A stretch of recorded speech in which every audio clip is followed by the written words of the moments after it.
Thanks for joining us, and let's get started. Welcome to our intermediate series on the pillars of well-being. This episode will talk about spirituality. Today we'll address what is your spiritual practice, the design of your spiritual practice, and is it making a difference? Being spiritual in daily life and how to perfect a spiritual practice that brings you your desires. As usual, we'll introduce you to your personal challenge, which is designed to get you in the habit of practicing things that are healthy for the new you. Ready? Awesome, let's get started.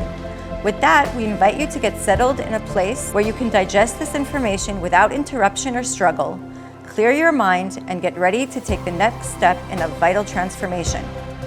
Let's start with a brief moment of silence to focus and meditate on what you're about to learn, receive, and practice.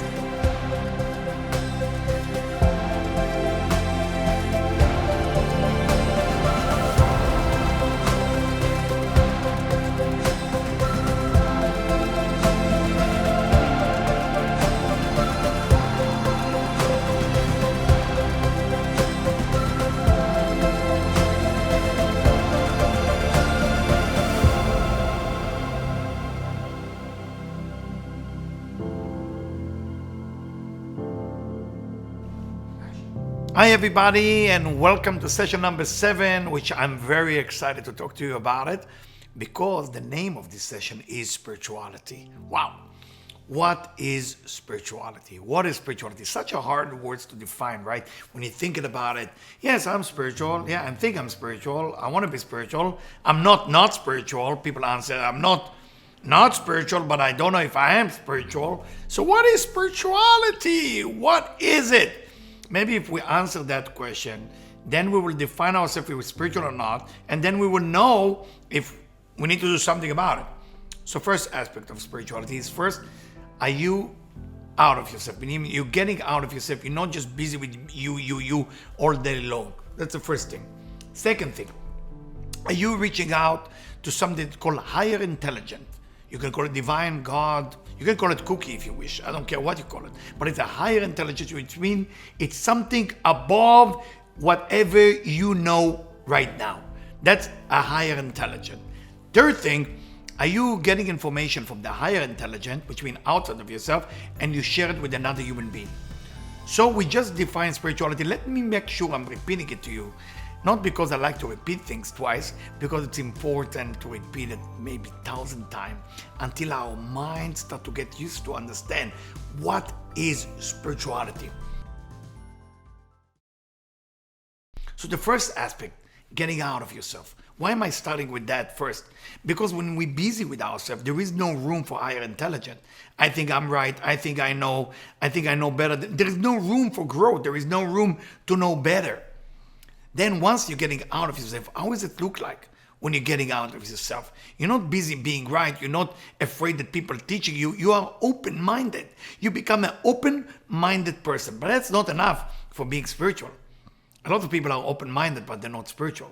So now after you're open-minded, you're looking for answer. But you're not looking for answer from people. You are looking for answer for a higher intelligence, which means it can come through people, but you know that there is information and knowledge that coming from a higher places. You can call it divine, God, angels, whatever you want to call it, psychic ability, that is bringing you information, that information is not just making your life better, it's making the global community better. Third aspect of spirituality, you're taking this information and you share it with others. That's a definition of the concept that calls spirituality, of the words that call spirituality. You use it, you take it, then you find out if you're actually spiritual. Are you doing those 3 things? I'm out of myself. I'm not busy with being right. Second, I'm opening myself to meditation or other method to know what the information that's coming from a higher intelligence. Then am I sharing it with another person? Those 3 steps will absolutely bring you happiness, will absolutely rediscover the power that you had within. And of course, will make you absolutely spiritual and happy. This is really what it's all about. That's what we're sharing with you, those pieces of information. Now, if you consider yourself already there, the question I have for you is: your spirituality work for you? Meaning what? 3 things, my friend. 3 things. Do you feel that your spirituality is helping you to getting out of yourself? Do you feel that your spirituality helping you to connect to a higher self, higher divine information that bring it down into your mind what to do or what not to do? Third, is your spiritual journey helping you to share with other people so other people will be spiritual?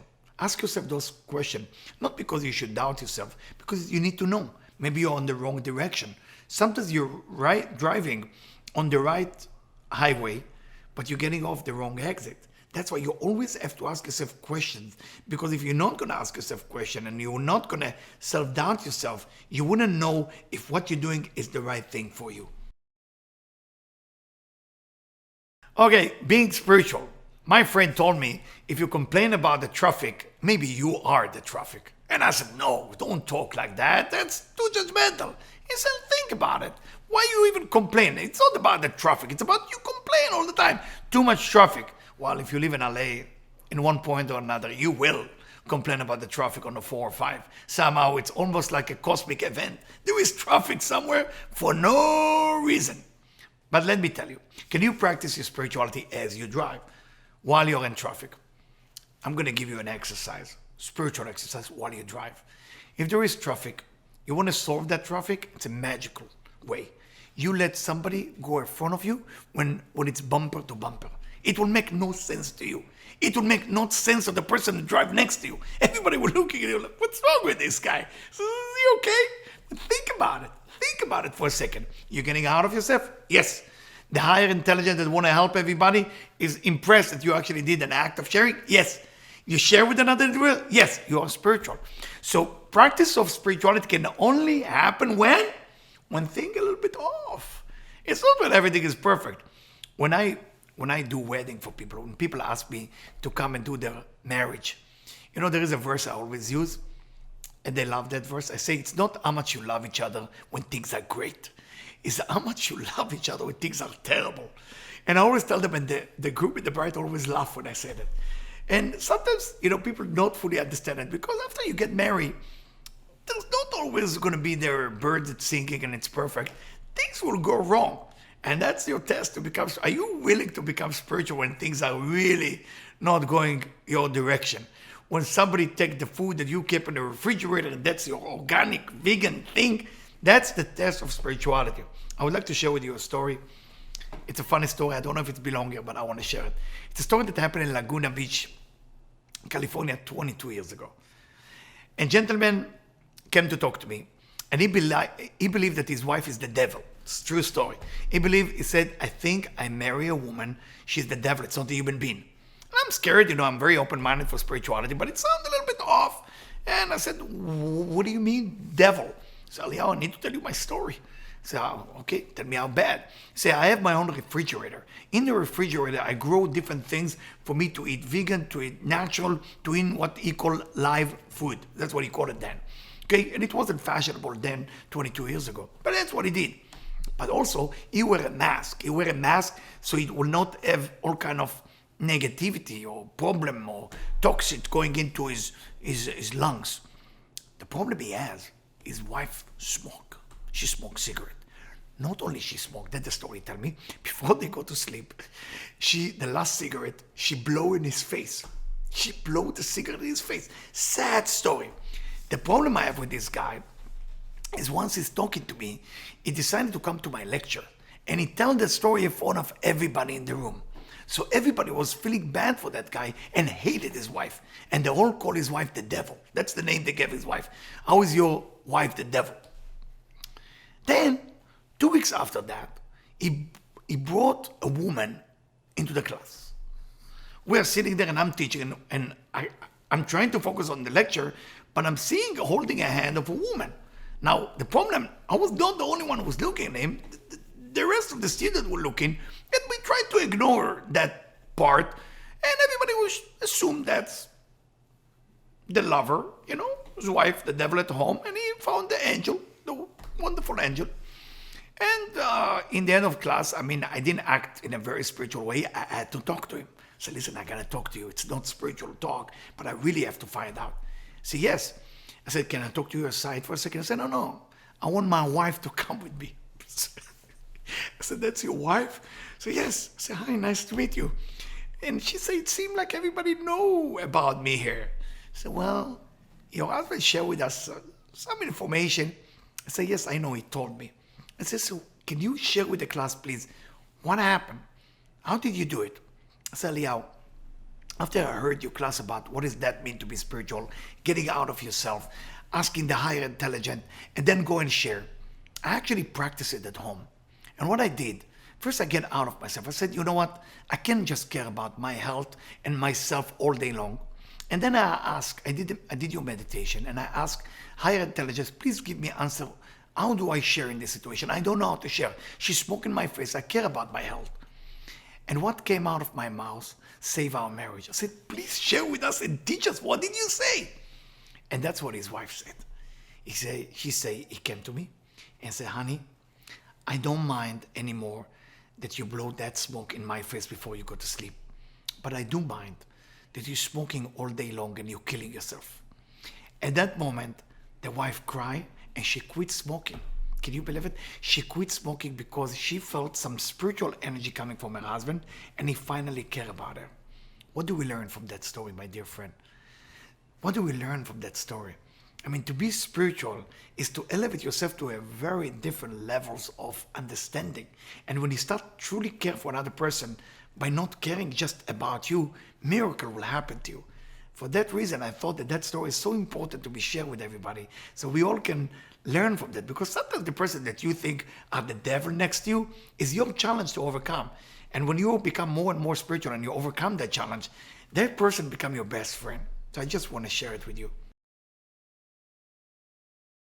So what I want you to do, going back to understand spirituality, is whenever you are facing a tough situation, first thing you gotta do, get out of yourself. Don't think about the me. If you think about the me, you will never be able to solve it in the way that it meant to be solved. Once you're getting out of yourself, stop, elevate yourself to what we call the higher intelligence, and be open for a different answer of what's happening in your brain. For that reason, you have to quiet your mind with meditation, at least 5 minutes. And then the answer will come down. I know you're downing it and you say maybe it will never come down. It will. And the answer has to be, how can I share better with my partner? How can I share better with my boss? How can I share better with my coworker? You will know what to do. I have another story for you, actually, if you don't mind. There is a story about my son, actually. My son went to school. We were new into Florida. And I bought him a soccer ball. And when he came back home with the soccer ball basically tear apart. He said, Father, look what happened. I said, what happened here? He said, it was a bad kid, was very bully, that basically cut that ball. I was very angry, and those of you who know me personally, I grew up in a very tough neighborhood, and the rules in the tough neighborhood I grew up is you do that, I will do double. But being on a spiritual journey, I said, okay, it's time to change, Eliyahu. There's different rules to that game. Get out of yourself. I meditate. I went to the room and meditate. And I said to myself, you know what? Maybe these kids get jealous. Maybe he doesn't have what my son has. So I went with my son, and we bought two balls, and we bought one for my son and one for him. His parents, who couldn't afford such a thing, called me right away, and we become very, very close friends. This is one of the stories that my son always remembers. My son is in college now, and he always does this example stay with him. Why? Because you gotta get out of yourself. There is always a better answer than your reaction right away. And for that reason, I'm asking you, when you search spirituality from a place of giving, you're gonna find a better answer of how to solve things that will make you happier. So far I explained how spirituality is helping us with being kind, being wonderful, and solve some issue and not make us too angry and reactive. But can spirituality raise your level of desire? Because after all, the universe want to give you much more than you have right now. Much more money, much more happiness, much more joy. So what do you need to do from a spiritual point of view to increase the level of your desire and then fulfill it. Because if you just increase the level of expectation and desire and you don't get fulfilled, you will be depressed, you will be upset. I mean, the point is to raise the level of desire and in the same time get fulfilled. Let me tell you, spirituality, what we call the higher intelligence, okay, you raise yourself to a place of what we call the unknown. In the unknown, there's a lot of answer for a lot of questions that you have. Now, you may never ask those questions because you didn't believe that there is a higher intelligence that will fulfill that answer that you're asking. I mean, what is the question you ask? Desire is a beautiful thing. You can never be in a place where you get satiated. Once you get satiated, you did one level. You got to work on the second level. Can I do better tomorrow? Can I do again? That's what raised the level of desire. If you ever make yourself happy with what you did wonderful yesterday, that's when your desire slowly going down. After all, think about it.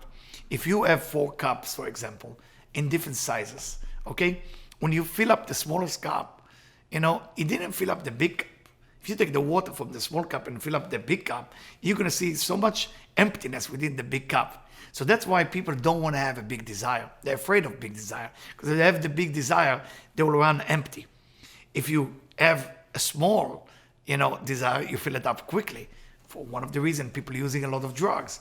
What these drugs do to you is decrease your desire. It make you want less from life. People think it make you want more. I mean, think for yourself. When you take drugs, what happened to you? When you get drunk, what happened to you? Everything seems amazing. You look at the drop of water on the flower and say, oh my God, that looks so great. It's just a drop of water. But because your desire went down, everything seemed amazing.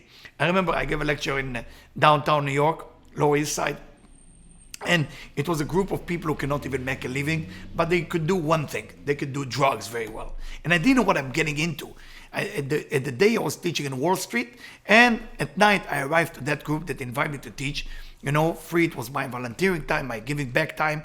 And I'm walking in and I say, whoa, the suit, the tie, not belong here exactly. I said, how do I talk to them? I remember I took the jacket off, took the tie off, opened my shirt, grab a guitar off one of the friends, start playing some music, and then I make people listening to me. And I said to them, what if I tell you, you're smoking, your desire, your mushroom, your all this.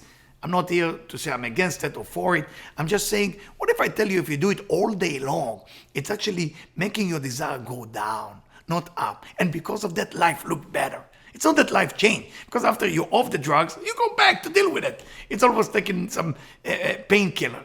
Painkiller. It just kills the pain. It doesn't kill the problem. You still have to deal with the pain the next day.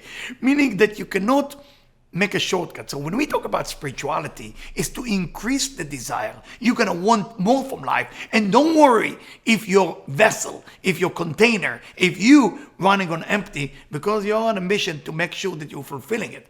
But if you just want going for just a little bit, such a small cup vessel, container, then of course you feel great right away. That's not spirituality. This is just cheating the system. If you want to cheat the system, that's not spirituality. You want to be spiritual? Ask more from life. Look to do more. Look to give more. Look to receive more. I don't mind that you dream about becoming a billionaire. I don't mind that you're trying to become famous. Do all of it. But again, where are you coming from? Are you coming from a spiritual point of view? Or are you coming from a selfish point of view? So spirituality is helping people to increase the level of desire all the time. And how do you do so? What exactly needed to happen? Again, get out of yourself. Why? Because yourself right now is a small cup. You want to shift to the second cup. And then you reach out to what? Higher intelligence, very good.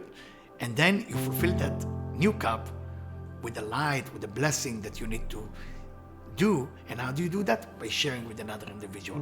That's how you increasing your level of desire every day.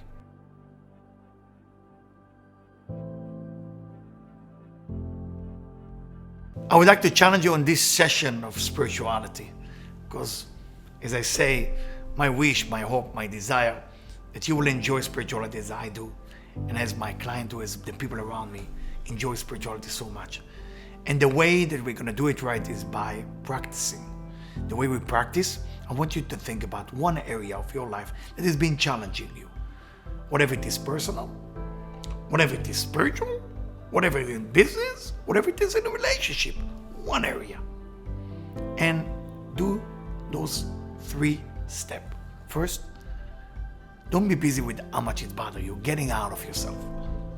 Then, ask. Be open to receive a different answer that your mind is telling you. Ask the higher intelligence to give you some answer. What should I do about it? Once you relax and calm and you're out of yourself, it's no longer bother you. Now you're going to receive the answer. Once you receive that answer, now go ahead and initiate. How are you going to be kind or nice into that person who challenged you or that situation that challenged you? That will raise your level to become spiritual, happy, and definitely powerful person. Thank you. Thanks for watching. This is the conclusion of our series, but not the end of our content. We hope you've enjoyed this journey, have accepted the challenges, and are moving forward towards your goals. For more information, visit us at vitaltransformation.org, where you'll find access to all of our guided sessions, content library, weekly updates, and upcoming events. To keep content like this new, relevant, and free to the public, make a donation today at vitaltransformation.org/donate, or write to us at donate@vitaltransformation.org. Thanks for joining us, and we'll speak to you soon.